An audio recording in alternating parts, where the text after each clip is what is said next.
Hey everyone, how's it going? I'm Matt and I'm back with another Rail Rambling.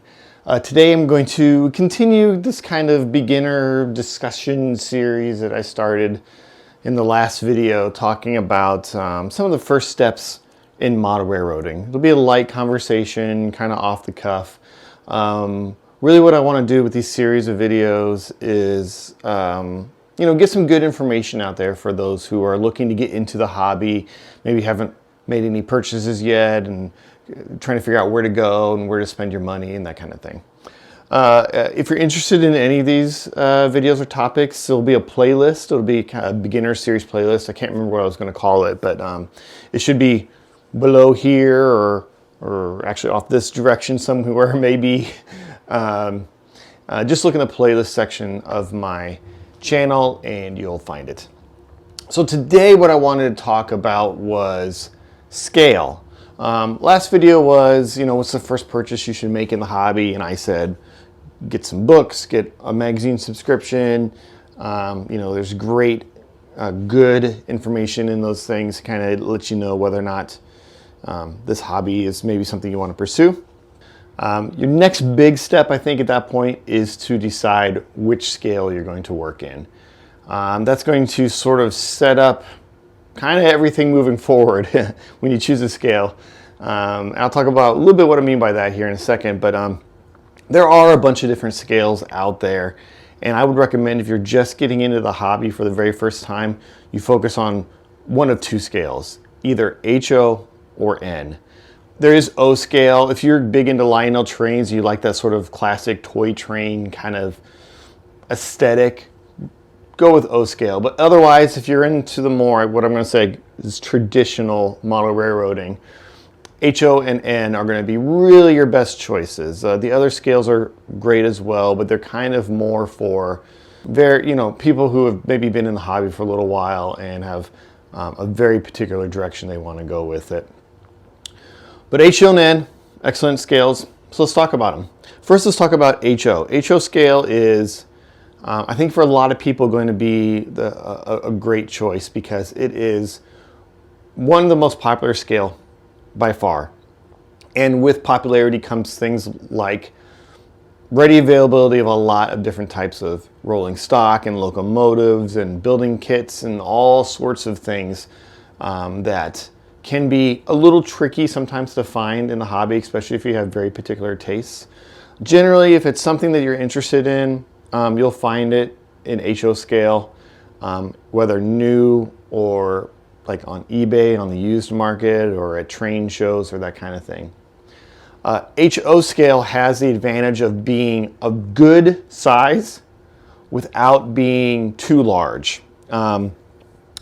So what that brings with it is very good detail. If you're detail oriented, if you are a kind of person who maybe you're like a rail fan, you watch a lot of trains and you know all the differences between the locomotives and the grain hoppers and all that stuff, and those details, those differences that you see between them are really important to you. I think HO scale might be a good scale for that. Modern HO scale equipment, a lot of it is extremely well detailed. And yeah, so if detail is something you're really into, HO scale would be a great choice for you. That size also allows for really good motors and locomotives. So the engines all run very, very well. They do very good low speed operation as well. The larger car sizes means things like switching operations. If you're really into like switching on a model railroad, you like switching out industries or building trains in yards or that kind of thing. The mechanics of couplers coming together, the weight of the cars, the slow, smooth speeds of the locomotives, all that works really, really well together in HO scale. And so if you're into, switching operations, moving cars around slowly, that kind of thing, HO scale I think is going to be a really good option for you. Because of the size too, HO scale I think is good for older operators, people with kind of bad eyes. I've started having to wear readers as I'm working on my trains and stuff just to get kind of close and see the details. And to be able to get up close to an HO scale locomotive and see those details, if you're a little bit of an older modeler, it's helpful. Also, like little things like painting and adding, weathering and additional details, or all the little kind of fine stuff that comes with modeling. Having a larger piece of equipment is very helpful for that kind of thing. The downsides of HO scale, of the scale itself, is that because it is larger than N scale, it takes up more room. And I think you'd be surprised at how much room an HO scale layout will actually take up. Turnouts are much longer than you maybe would expect them to be. I see a lot of beginner model railroaders drawing out their track plans, and the curves, the turnouts, the idea of what they have in their head for what they can fit in their space just doesn't work very well, especially in HO scale. Maybe the smallest size you can go for a decent HO scale layout, or if you want continuous running, meaning you want the train to run in a circle, and just be able to sit back and watch your trains run, which I think a lot of beginners like starting out, and there's nothing wrong with it. I love it too. That's why I have continuous running on my layout. But I think the smallest size you can probably go and make that really, really work is a 4x8 foot, maybe even a 4x6 foot, but I would say a 4x8 foot layout. But even something like that, I mean, that ends up taking up a whole bedroom, right? Because it's 4x8 foot for the layout, but then it's 2 feet on either side for just accessing the layout, right? So now you're talking about, 8 by 10 feet at the very minimum size for a layout like that, of space you have to dedicate to a layout. You can do like a smaller shelf layout, something that's maybe 18 inches by 8-10 feet or something like that. That is something you can certainly do. For a lot of beginners, you sacrifice being able to watch trains run to have a smaller space with good operations in that space for sure. We'll get into layout design in a different video, but just know that HO scale, it's a great size to start out with, but it does take up quite a bit of space. Now let's talk about N scale. N scale is a scale that I've worked in as well. I've built a layout at N scale, and N scale is an awesome scale as well. I like it just as much as HO scale, even though I am an HO scale modeler, but I like it for different reasons. And I think that that's one of the advantages of N scale, is how it is different from HO. First of all, locomotives, cars, everything in the scale is about half the size of an HO scale locomotive or a car or whatever. Being half the size means that you can fit a lot more layout in a smaller space, or in the space you have available to you. So my first attempt at N scale was actually to build a layout on a door, on a hollow core door, which was great. It was a good size layout for N scale for me. It allowed for continuous running, had good switching opportunities. It was easy to build. It was easy to add scenery to, and easy to get done in a reasonable amount of time. And when I was not working on it, I could slide it underneath my twin size bed, and it was perfect. Perfect size for a beginner layout, I think, in a lot of ways. N scale is great for that. I think when you are just getting into the hobby, finding space to put a layout can be kind of tricky. If you've been in the hobby for a number of years, you kind of know what to expect, and you find yourself in a place where you can build that larger layout. And so HO, can make sense for that. But it can be difficult to convince, your partner or your parents or whoever to take over a whole room in the house for just your trains. But with the N scale layout, something small, something that can slide underneath a bed or stick in a closet, I think it's excellent for that very reason. N scale also being smaller, if you are somebody who really loves watching long trains wind through, gorgeous mountain passes and canyons and, big forest scenes and this kind of thing, N scale is an amazing size for that as well, because it is smaller. scenery will dwarf the trains. It looks much more like real life. I mean, you're not the scale itself allows you to kind of build it in such a way that, like, trains pass through scenery, and you can really get that look and feel with N scale. And it can be a little harder to do in HO just because of the scale differences between those two. So if you like seeing trains run, if you like long trains, like a long unit coal train passing through the mountains, and it's hard to beat N scale for that kind of thing. Another advantage of N scale comes with cost. Because it is smaller, it's going to be cheaper. The locomotives, the rolling stock is going to be cheaper. You're going to be building maybe a smaller layout, so there's less, wood and in the bench work, and everything kind of scales down in price when you go to N scale. Although it's not as much as you might expect it to be. If you're buying, new equipment, you are still spending a pretty decent amount of money. I say, probably you can get a comparable piece of rolling stock or a locomotive in HO scale for not that much more money, surprisingly.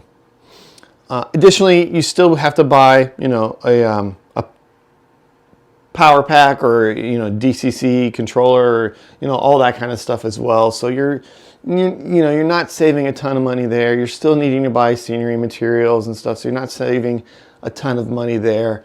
So, if you're really counting your pennies, N scale is cheaper, but don't expect it to be drastically cheaper.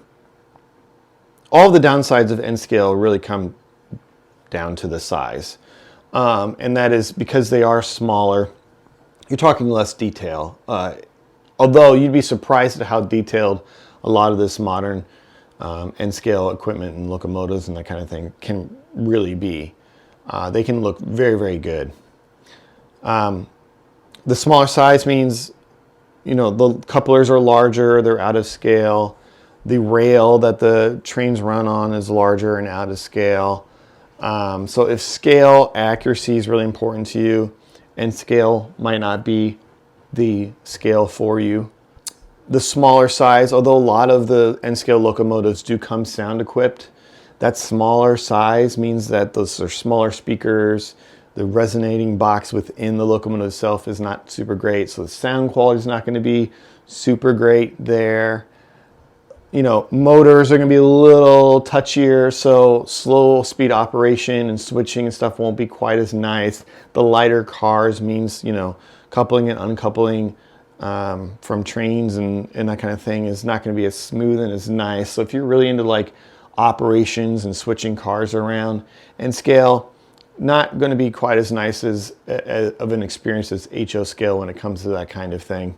N scale I think works much, much better when you're talking about, long trains, passing through great scenery, going from point A to point B. But if you are doing like a small, like industrial switching operation, it can be a little trickier in N scale for sure. There's also a lot less equipment available in N scale than HO. So if you're very particular about, modeling a particular railroad that might be a smaller short line or something that's not quite as popular, modeling certain pieces of equipment, modeling certain eras of railroading, you might find you're having a harder time acquiring a lot of that stuff in N scale. And so it might require, getting close enough, right? Which for some people is not what they're looking for in the hobby. With that being said, I don't want to talk down on N scale too much because I do think it is an excellent size, an excellent scale to be working in. Even though I'm choosing HO scale, N scale I think is just as valid of a scale for a beginner. I do think it is worth really spending some time at this stage to determine which scale you really are interested in and which scale you really want to pursue moving forward. Although you can just sell off everything and restart in another scale again later on, that is certainly something that you could do. Model railroading tends to hold its value fairly well. I mean, in comparison with other hobbies out there, I think, you're not going to get all your money back should you sell everything and start over again from scratch. But you can do a good job of like sort of funding the first steps in a new scale should you need to. That being said, I think you're doing yourself a favor by choosing a scale and sticking with it. So if it's HO scale, I think you've made a great choice there. It is my preferred scale. I love the details. I love the size of it. I love the sound of the locomotives. I love the way everything kind of operates and works together. I think it's darn near the perfect scale. I love N scale as well. I love the size of N scale. I love what you can do with a smaller space. I think the equipment looks and runs fantastic as well. I think it's almost as good for me as HO. For you, it may be better than HO. It's worth spending some time figuring out which scale is right for you before you start buying a bunch of stuff that you may later not regret, but wish you would have gone a different direction with. Anyways, I'm starting to ramble, so we're going to call this a video. Thank you everyone for checking this out. If you have thoughts about the different scales and what you think is a good scale to start out with, leave them in the comments below. And yeah, hopefully we can have a good discussion there. And I'll see all of you in another beginner video.